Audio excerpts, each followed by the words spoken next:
From Belushi's Pub in London, England, near the London Bridge. This is Josh Friedman. I am now going live on Facebook, and I would very much appreciate for whoever's tuning in to let me know whether the volume is coming in okay. I am in a pub, and it is a Friday evening, so there's certainly noise. Hi there, Will. Hey, Will, would you be so kind as to tell me if you can hear me all right? Is my volume okay?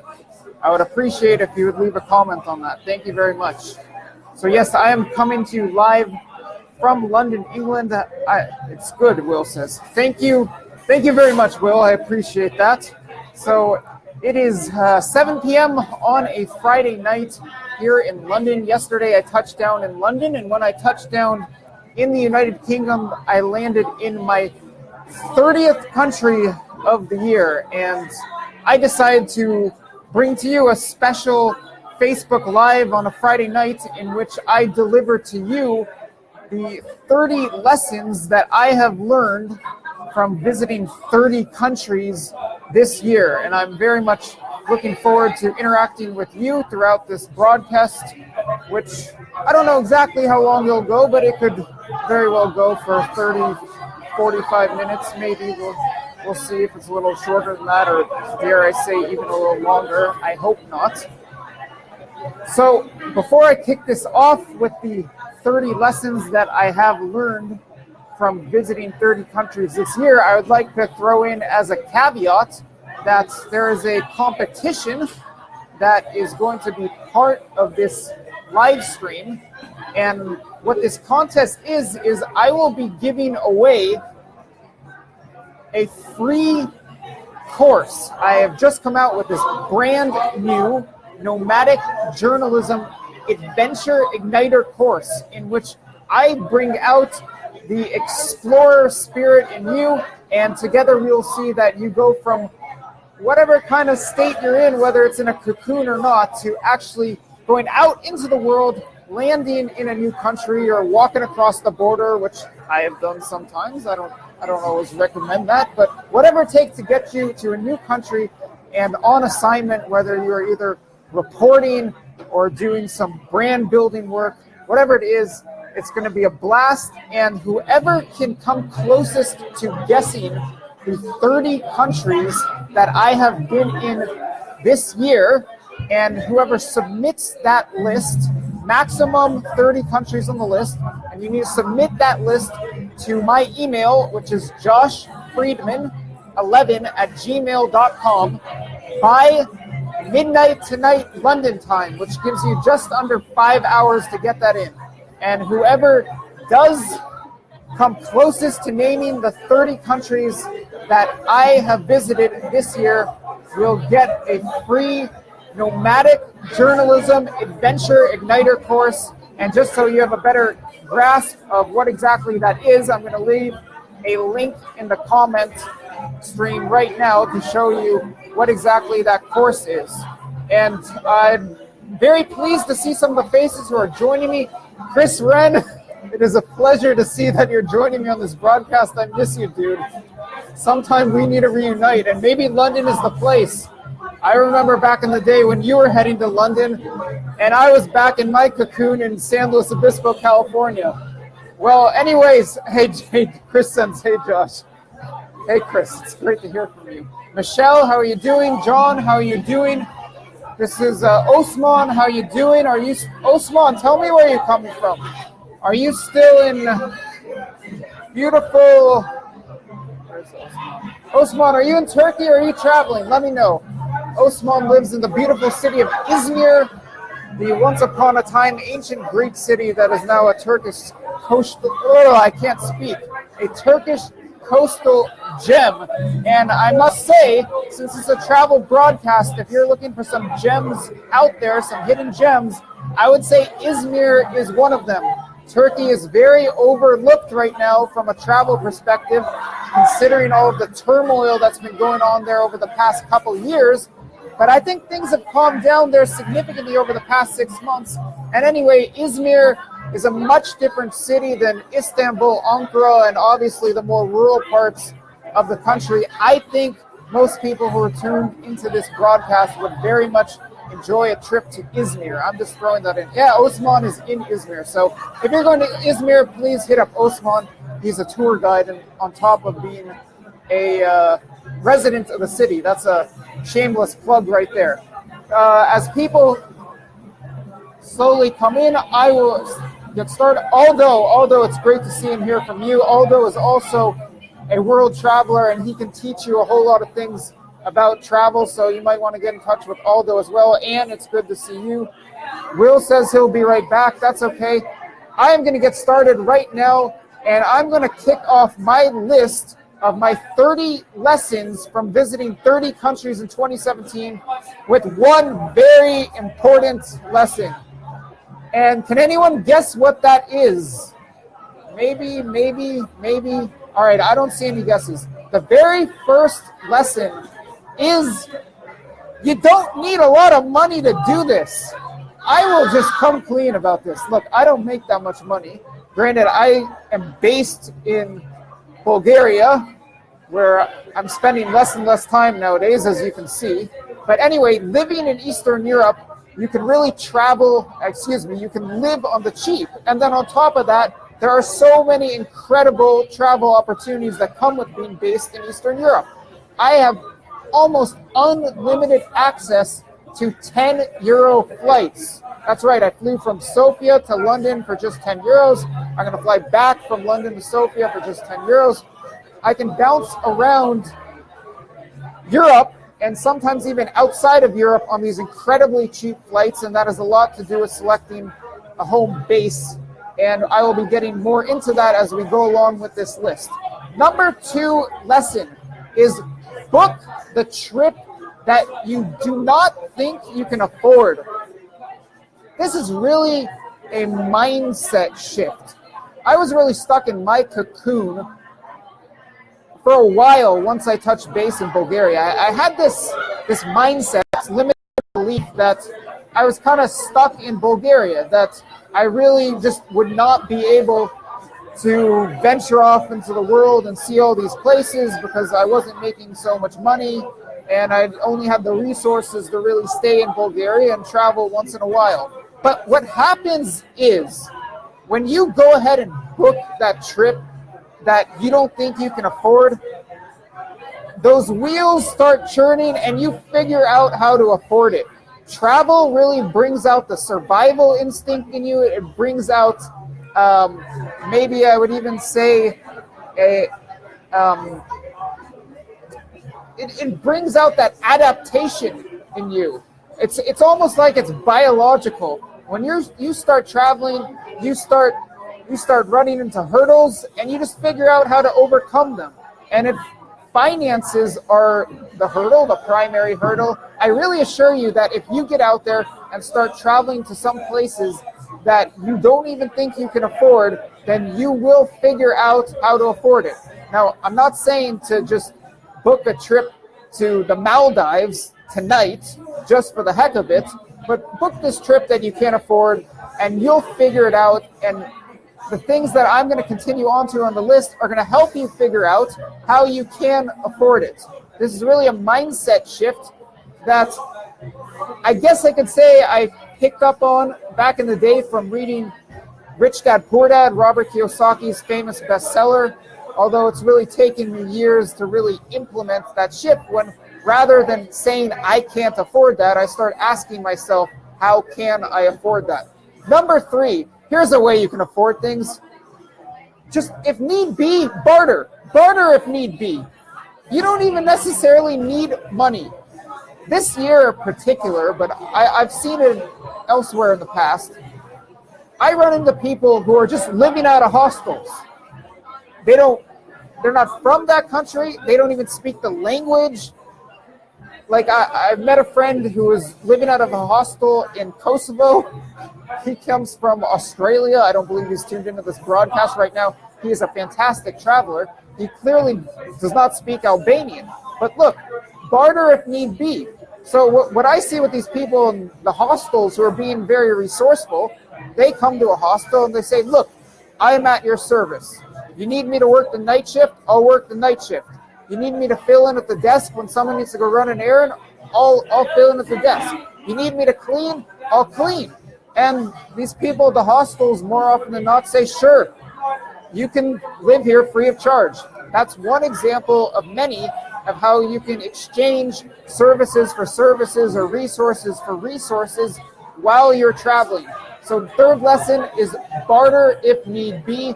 You don't necessarily need money. I'm sure all of you out there have plenty of skills, and you can share those skills with other people. Maybe even it's just as simple as letting people be heard. You can figure out how you can be of value to others, and I'll be getting more into that later in this broadcast. The fourth lesson is back to these budget airlines. Familiarize yourself with budget airline routes. This really applies to people who are traveling in Europe, living in Europe, based in Europe, but there are budget airlines outside of Europe, and I highly recommend you do familiarize yourself with those as well. But specifically, I'm going to speak a little bit right now about Wizz Air and Ryanair.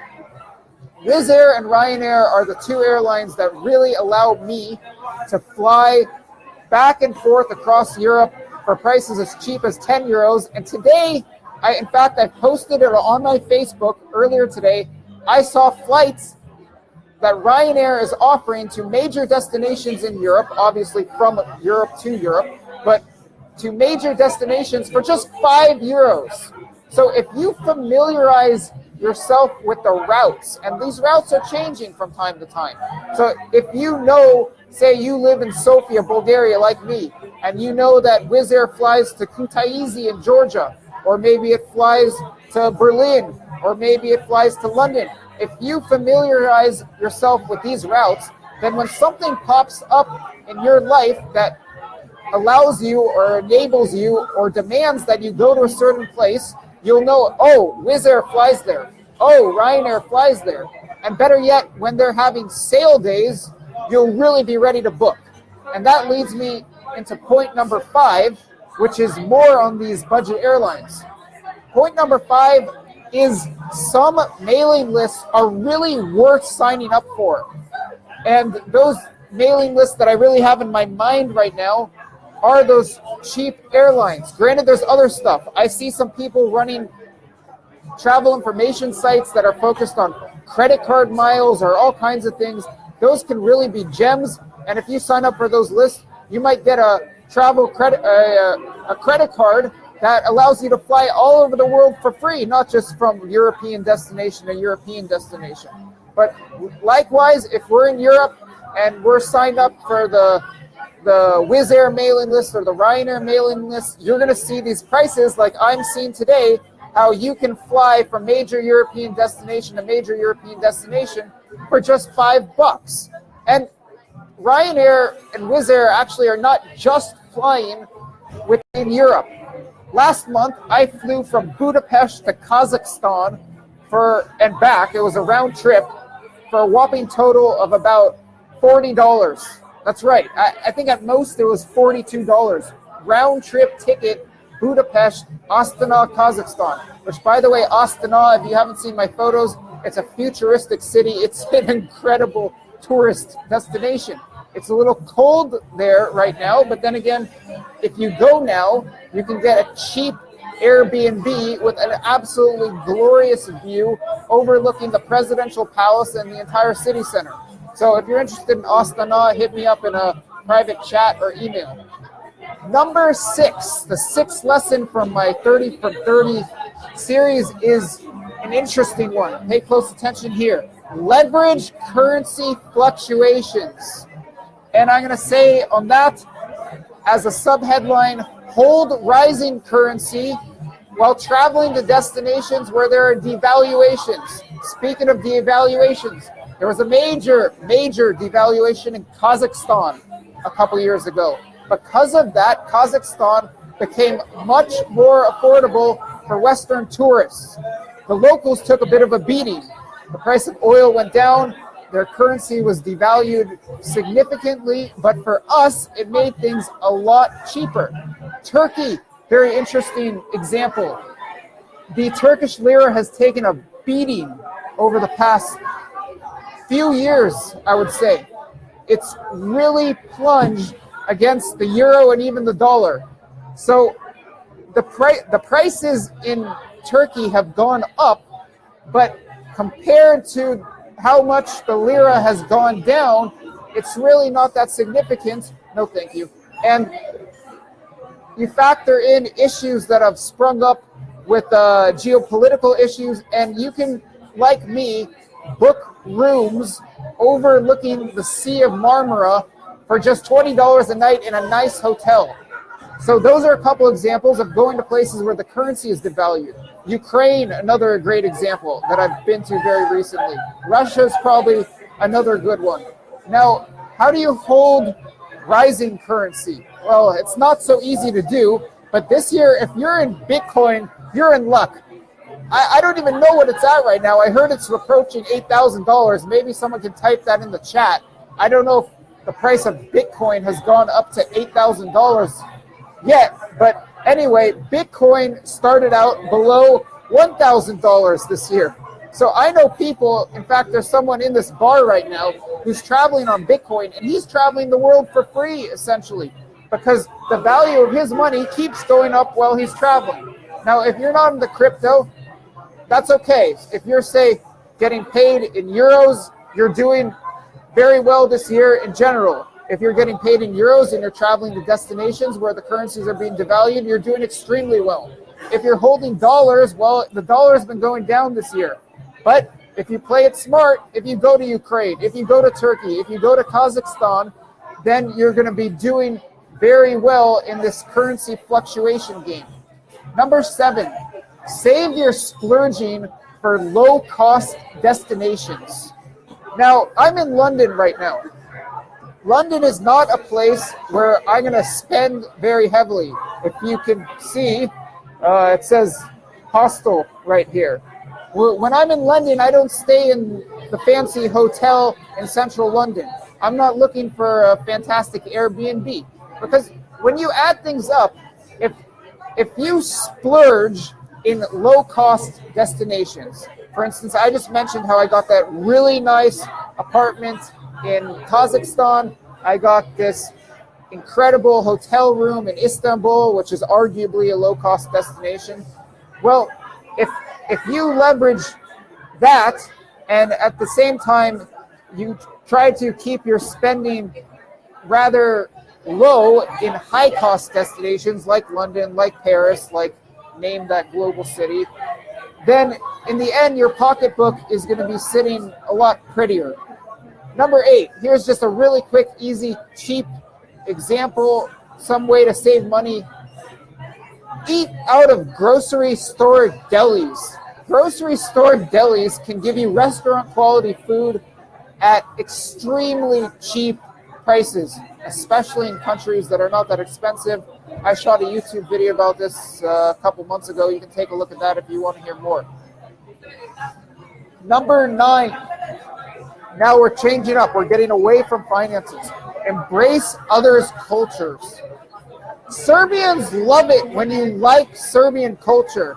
There's a friend of mine who may or may not, I don't think he's tuned into this broadcast right now, who's Serbian, who brings that point up. That, look, it doesn't just apply to Serbians. I'm just using that as one example. That Serbians have a very rich culture, as do most people, I'd say, in the Balkans. And for that matter, a lot of countries have very rich cultures. So if you go somewhere and you take interest in learning a little bit about their history, about their food, why they say the things they do, learn a little bit of their language, maybe learn a traditional Bulgarian dance when you're in Bulgaria. These are things that are going to help you make friends very quickly, and you're going to build connections that will be very valuable over the course of your travels.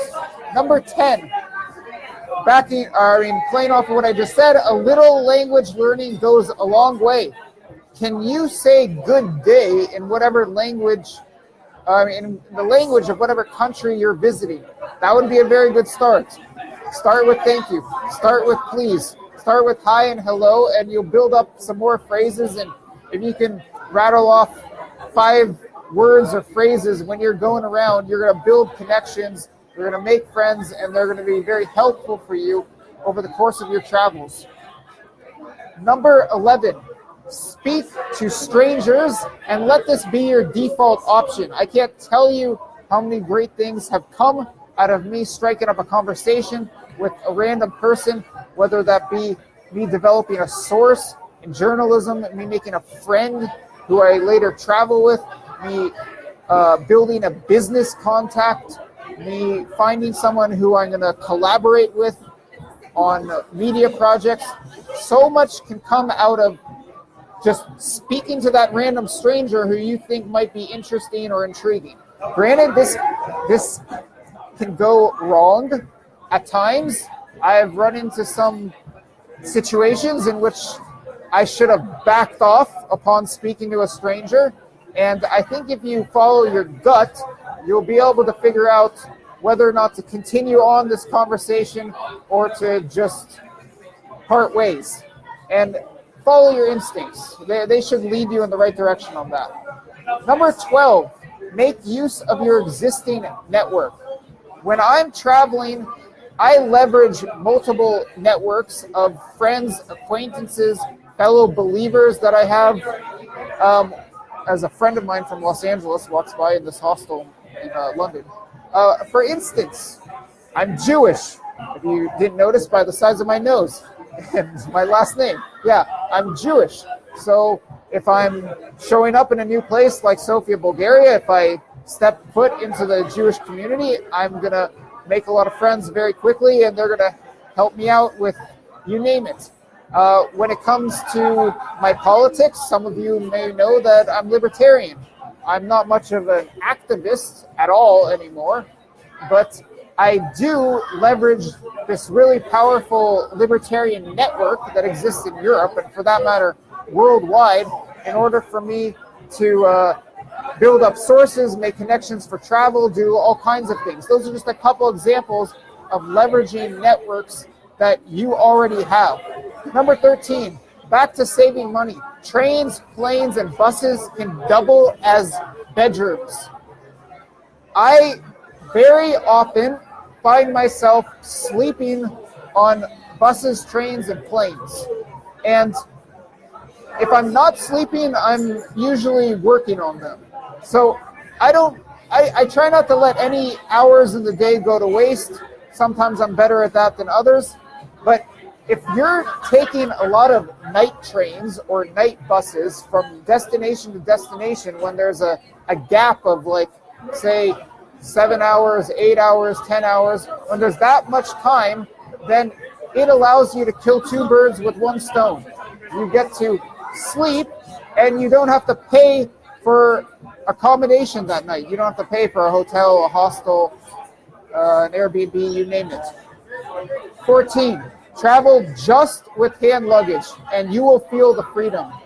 It is so amazing when you can walk around with just a backpack. This is what I travel with. I travel across Europe and beyond with just that backpack. It allows you to have all kinds of mobility. If you absolutely need to run to catch a bus, you can run to catch a bus. If you need to walk around the whole day with your stuff, you can do that, and you don't have to leave it somewhere and go back and forth when it's inconvenient. Travel just with hand luggage. It's a huge advantage. 15 is be aware of bed bugs. I admit they've gotten me, and they've gotten me a lot. They've gotten me a lot lately. I've been bitten by bed bugs 3 times this year alone. 4 times over the course of all of my travels. All 4 times have been in hostels, and there's certainly a way to, granted, I mean, they're really spreading to a bunch of hostels. I'm not the only person who's getting bitten. But there's really a way to at least hedge against the bites. And I would say that is absolutely by no means sleep on a hostel bed before it has been made. So in some hostels, they give you your bed and tell you, hey, you gotta make the bed yourself. The bedding's just lying on top of the bed. It hasn't been made. And you might wait till later, and then you come back late in the night and it's dark and people are sleeping, it's too noisy and inconvenient to make the bed. You're really asking for bed bug bites if you do that. So beware the bed bugs, first of all. Don't go to a hostel that looks extremely sketchy and one that looks like it might have them. And number two, you better make your bed before sleeping it. I have learned that the hard way. Okay, we are halfway through the 30 lessons from visiting 30 countries in 2017. I very much appreciate you for hanging on there with me. As a quick plug at this halfway point, once again, I'm going to say that if you would like to get the very most out of your next travel experience, and if you would have any interest in breaking into the media, or for that matter, just really building a brand for yourself while you're having an incredible travel experience, then please check out the program I am offering, the Nomadic Journalism Adventure Igniter. It is a 6-part course. You can find the link to it in this chat. I'm posting another link right now. It's going to take you from being in your cocoon to out in the world, in a new country, on the ground, reporting and or building a brand for yourself. And for just the next few hours, it's on sale for only $27. And if you're not up for travels, or you're just so exhausted because you've just come back from a 3-year trip, then you can purchase it as a holiday gift for someone else, for a friend or a relative, and it would make a great gift at this time of year, because 6 weeks from now, they'll be starting out the new year fresh by landing in a fresh country. All right, back to the list, the second half of the list, the 30 lessons that I have learned from visiting 30 countries in 2017. And once again, this contest is on. Whoever can come closest to naming the 30 countries that I have visited this year and sends that list to me by email before midnight London time tonight will win the course I just discussed for free. 16. Find something you love to do while traveling and do it. This really is crucial. Are you just traveling because you want to put up some photos to make your Instagram feed look nice? Or are you just trying to impress your friends? Or are you just trying to check things off a bucket list? Well, look, if you find something you love to do, like I absolutely love to make YouTube reports about news and geopolitics. I do that whether or not I'm getting paid. I freaking love to do that while I'm traveling. It provides a purpose, a will, a sense of excitement and drive to your travels. I can't say enough about finding something you love to do while traveling and doing it.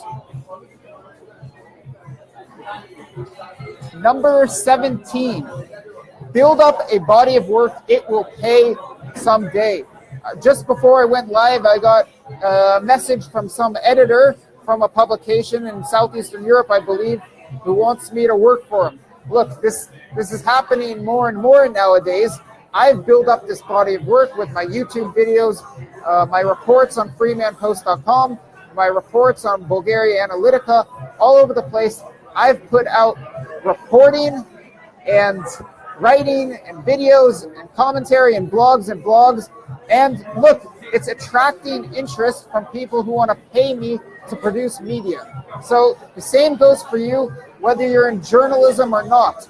Build up a body of work. If you're a programmer, build up a body of work. If you're a web designer, build up a body of work. You can travel all around the world, keep getting new clients, and I think you'll see that in the long run, it will certainly pay, even if you're not getting paid at the beginning to produce that work. Number 18, those creations, whatever you make, blast those creations out into cyberspace. Same with your messages.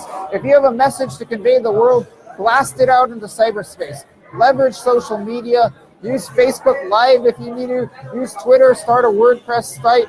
Get on Steemit.com. Whatever you got to do to blast your messages and your creations, your body of work out into the world. I guarantee they'll click with someone. I randomly end up having fans in random countries. This happens. For instance, just earlier today, I'm messaging someone who I met in Serbia recently because he was following me on Twitter and kept telling me how much he liked my videos. things like that happen. They're amazing. Your message will click with someone, I guarantee it. You just got to get your message out there. Number 19, building on top of that, fear not what people think of you. So if you say want to do a Facebook Live right now, but you're scared what people will think, or you want to post a YouTube video or post a blog post, but you're scared how people are going to react, forget about it. Do it. Press publish. Fear not what people will think of you. Ultimately, the power is in your hands, and ultimately, which is point number 20, it's going to be the market that's going to be the judge. Don't let your best friend be your judge. Don't let yourself, most certainly do not let yourself be your own judge. I've made that mistake all too many times. Let the market be your judge. So if you're trying to find out whether or not you have a good business idea, or you're trying to figure out whether your YouTube channel, this idea for a YouTube channel you have, whether or not it can grow, put it out there. Start that channel. The market will tell you whether or not it's working. And if it's not working, you can pivot, which I will be getting to in a moment. Number 21, handle health problems as soon, if not before they arise. Now, I, for instance, some of you might know, have battled digestive problems for years. Digestive problems have in the past actually put an end to my travels. I was once all the way in Israel and was considering staying longer, but my digestive problems had gone so bad that I actually had to just pick up and go back to Los Angeles. Now, what I have learned, and I'm not going to get into everything of what I do about keeping my diet square so that I can navigate these different countries, but what I have learned is that if you've got some sort of health problem building up, it doesn't matter what's digestive or what, address it immediately. Don't wait, and ideally take preventive measures so it doesn't actually build up. Because when you have health problems when you're traveling, you're just not going to be enjoying the experience like you could be, and you're not going to be getting the most out of it. It's going to totally affect your psyche. It's going to affect the work you produce. It's going to affect your happiness. It's going to affect everything. Now the same, this is point 22, the same goes for other needs that could go unaddressed. Hey, you know what? Sometimes I'm just having a cold spell when it comes to dating and my social life. And it's not something that I can let slide by forever.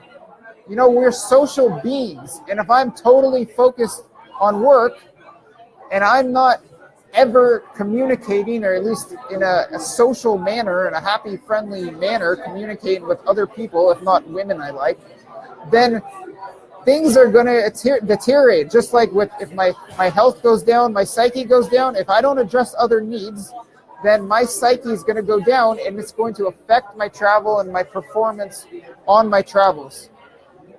Number 23. This one's fun.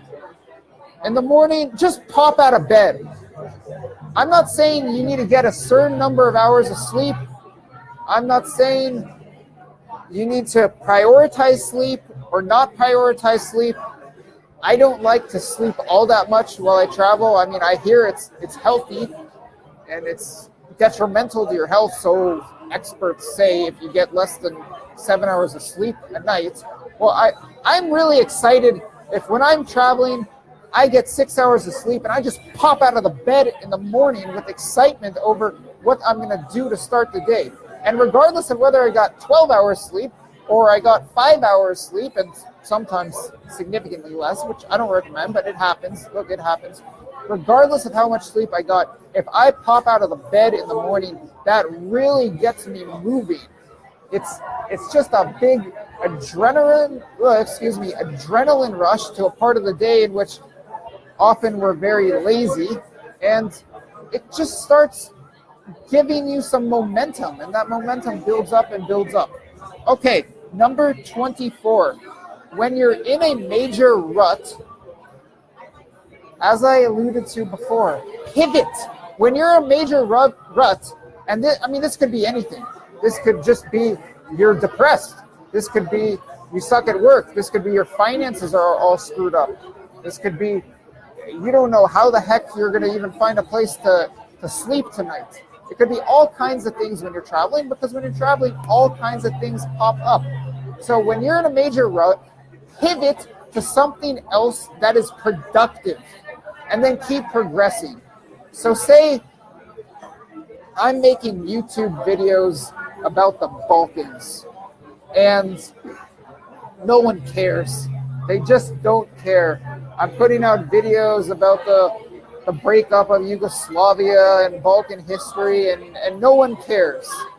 Now, if I'm trying to build up my YouTube channel, maybe I just make a little pivot. I stay in the Balkans, but for a little while I focus on covering the refugees, which are a hot topic. This is actually a real-life example from what was going on in my life for the past couple years. And when I pivot into a focus on the refugees, the traffic, the engagement, all the things, the attention, the opportunities that were coming out of my journalism, that all soared. That's just one example. This could apply to all kinds of things like I mentioned before. When you're in a rut, pivot. Just pivot. If things are not working out, if they're just not working out, move on to something else. Do it with a little success, and then keep going, keep progressing, keep building up, and you will get out of that rut, I guarantee you. What are we on? Who wants to shout out or chime in? We are on number 25, and this is something very similar to 24. Number 25 is change is your friend. Change could mean a new place to travel or live. It could mean new work. It could mean new friends or a new peer group or a new social circle. It could mean a new partner. It could mean new anything. Change is your friend.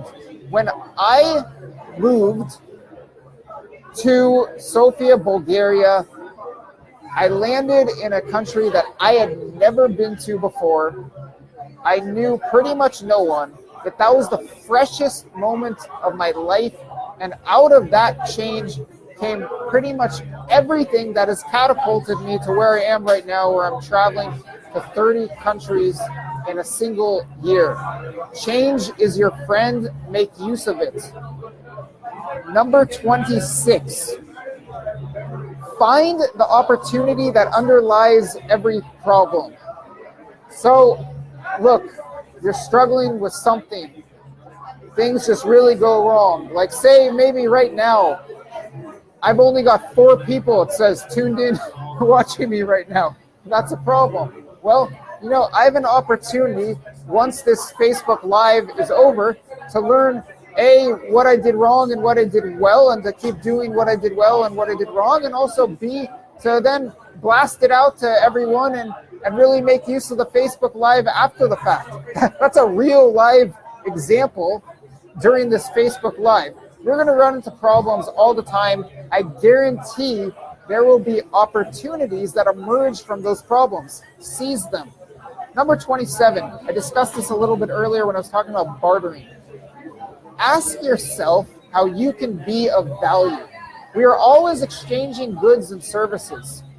People are always in demand for goods and services. Can you fill any of those demands? Like I said earlier, maybe you can sweep the floor, or maybe you can just listen to someone who needs listening to, or maybe you can work the night shift at the hostel. These are some examples when we're just talking about the travelers and the nomad's life, the budget traveler's life. But there are numerous points whether you're traveling or not, when you're going to have an opportunity to be of value to another person. Are you going to figure out what value you can provide them, and are you going to serve them with the value that you have to offer? Number 28, gratitude is an asset. Earlier this year, this is something when I'm going well, this is happening. When I'm not going well, I'm not saying what I'm grateful for. So earlier this year, I was at a seminar in which a motivational speaker by the name of Jesse Elder said something that really resonated with me. He said, what you appreciate, appreciates. I'll say that one more time. What you appreciate, appreciates. That which you are grateful for grows in value. If I appreciate the fact that I'm traveling, there are times when I get really low. I have had some I had a pretty rock bottom moment over a girl, of all things, a couple years back, and it was amid a bunch of travels. I've fallen into depression during my travels. Now, if you appreciate things that you have to appreciate, and boy, do I have things to appreciate.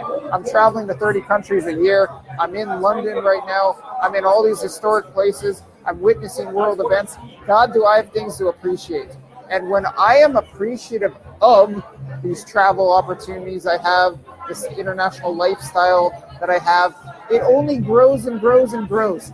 So whatever it is, the more you appreciate it, I guarantee you that thing, that asset, whether it's financial or not, will grow in value. 29. This is almost last but not least. You will wake up tomorrow. This is if you're traveling, and I recommend you get out in the world and travel. Number 29. You'll wake up tomorrow and still be living your dream of traveling the world. The world's not coming to an end tomorrow, no matter how low things get. Whether the girl you love just left you, whether you just broke a bone, whether, oh my, have I had some weird and wacky and disturbing things happen to me when I'm traveling. But always, always, always, the next day, I wake up, the sun comes up, the world moves on. And you will wake up tomorrow, still be living the dream of traveling the world. So point number 30, lesson 30 from me visiting 30 countries in 2017 is to just hang in there. Just hang in there. Persist. Great things will come from your persistence. I guarantee it.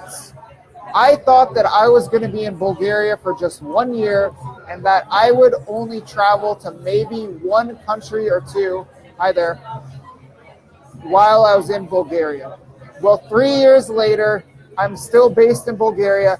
I've traveled to an average of 20 countries a year over those 3 years. Hey, what's up, dude? And this year, I've now hit 30 countries, and I'm not even done yet. Persist, persist, persist. Hang in there through the tough times. I guarantee great things will come of your travels. So there we are. Those are the 30 lessons I have learned from visiting 30 countries in 2017. I'm very glad that you joined me on this broadcast. Unfortunately, I don't have time to take your questions and answers right now. But if you do leave questions and comments, I can do another live stream just about any time, and I can also be speaking to you by chat and by email. And of course, if you really, really, really want to make the most of your upcoming travels and to do it in the next 6 weeks, then what I have for you, once again, is the Nomadic Journalism Adventure Igniter.